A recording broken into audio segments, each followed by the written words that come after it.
പിതാവിനും പുത്രനും പരിശുദ്ധാത്മാവിനും സ്തുതി ആദ്യം മുതൽ എന്നേക്കും ആമീൻ.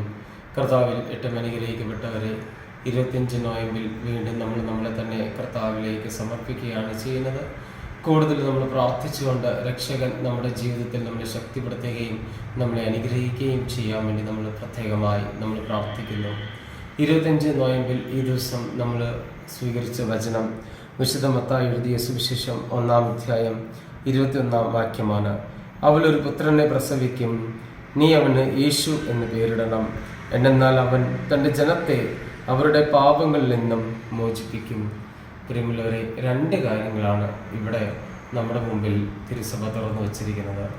ആദ്യത്തെ വാക്യം, നീ അവന് യേശു എന്ന പേരിടണം. യേശു എന്നൊരു പേരിടണം എന്നർത്ഥം രക്ഷകൻ, ഇമ്മാനുവൽ, നമ്മളെ രക്ഷിക്കാൻ വേണ്ടി വന്നവൻ. അപ്പോൾ ആ പേരിനൊരു വലിയ വിലയുണ്ട്, ആ പേരിനൊരു അർത്ഥമുണ്ട്. അപ്പോൾ നമ്മളെല്ലാവരും ജീവിക്കുമ്പോൾ ഈ ഇമ്മാനുവൽ അല്ലെങ്കിൽ യേശു എന്ന പേരനുസരിച്ച് നമ്മൾ ജീവിക്കണം. ഈ യേശു പേരേറ്റെടുത്തുകൊണ്ട് നമ്മൾ ഈ ലോകത്തിൽ കർത്താവിൻ്റെ സുവിശേഷം അറിയിക്കണം.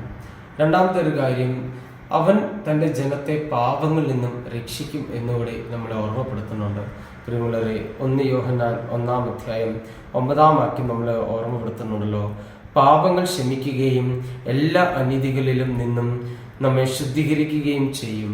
കർത്താവായ യേശു മിശിഹായുടെ നാമം സ്വീകരിച്ച് നമ്മൾ നടന്നാൽ പാപം ക്ഷമിക്കുകയും എല്ലാ അശുദ്ധിയിൽ നിന്നും നമ്മളെ രക്ഷിക്കുകയും ചെയ്യും.